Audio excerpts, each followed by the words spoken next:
Qolchi kun kan milkaa'u ta'e akka biyyattii dhumarrattu akka sirnaatti immoo sirna biyyattiin kun hordoftu irratti dhiibbaan fidu maal ture?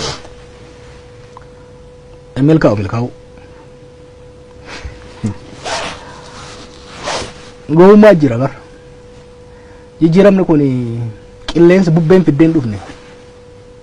Lafeedhaan jaarre dhiigaan fidne. Qoosaan akkasii hin jiru. Qoosaan mootummaan amma jiru mootummaa qabsoo ummataatiin dhufe kaa'ameedha.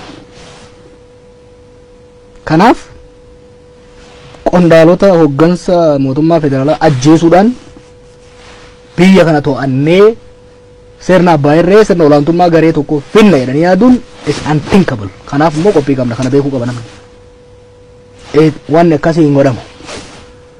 Fonqolcha tokko geggeessuudhaaf geggeessanii nama tokko ajjeesanii fonqolchanii bakka san taa'uudhaaf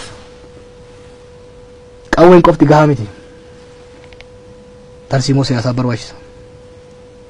Tarsiimoo hawaasummaa barbaachisa. Kana amma fedhames yoo qophaa'ame warra milkaa'u hin turre. Haa taatu garuu akka yaadametti naannoo Amaaraa osoo to'atanii jiraatanii mootummaa federaalaatiin walitti bu'uudhaan gaagaamni uumamuu danda'a. Akka yaadanitti saara qofa osoo hin ta'in qondaalota biraa karoorfatan osoo fixanii jiraatanii gaaga'umsa uumuu danda'a magaalaa kana keessatti. Garuu mootummaa fonqolchanii mootummaa biraa jaarran hin yaadamu, hin danda'amu. Kana ashuraansii kennuuf hin danda'a, abbaa fedheetillee hin danda'amu.